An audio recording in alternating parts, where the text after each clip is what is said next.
Yo guys, this is your artist Tolg and welcome to a new epic drawing video. Today I will redraw this amazing drawing of Majin Vegeta Super Saiyan God made by ProLapis21 from Instagram. I love the concept of this drawing. The pose is great, I like the idea with the aura, and the fact that he combined evil with good is amazing. And there is another artist who asked me for help, so make sure to check out this amazing artist on DeviantArt if you enjoy abstract art, link below. Alright guys, let's see how I will draw Majin Vegeta Super Saiyan God in my style. Hit like, subscribe, and then we can jump right into the drawing. Let's go.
Yo guys, there we have the final result of Majin VEGETA Super Saiyan God in my style.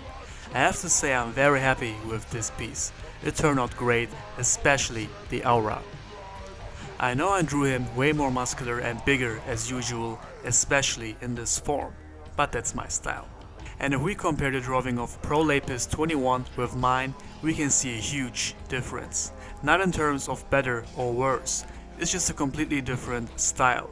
We drew the same character from the same show in the same pose and so on, but it still looks completely different. And I'm really curious what you think, guys. Let me know your thoughts in the comments below. And I want to thank Skillshare for sponsoring this video once again. Skillshare is a huge online community for creators of all kinds. If you are an artist, a musician or a YouTuber, Skillshare is the right place for you. On Skillshare you can find online courses for every subject. And as we all are interested in art, you can find tons of art classes on Skillshare. I really enjoy watching Patrick Brown, as I'm really interested in creating dynamic poses recently, and I find his videos really helpful. Also, the videos of Sensei are really helpful to draw the human face correctly. Skillshare is also very affordable. For only $10 a month, you will have full access to all the videos and all the classes. And the real cool thing is, the first 1000 people to use the link in my info box will get a free trial of Skillshare Premium. Make sure to check that out, guys. The online art courses can be very helpful for you. With that said, thanks for watching, guys, and I see you on the next video. Hit like, subscribe if you are new, and email me at arttolg@gmail.com for commissions. Until then, stay healthy, stay fit, be a good person, be you, and always remember, you are the designer of your own life.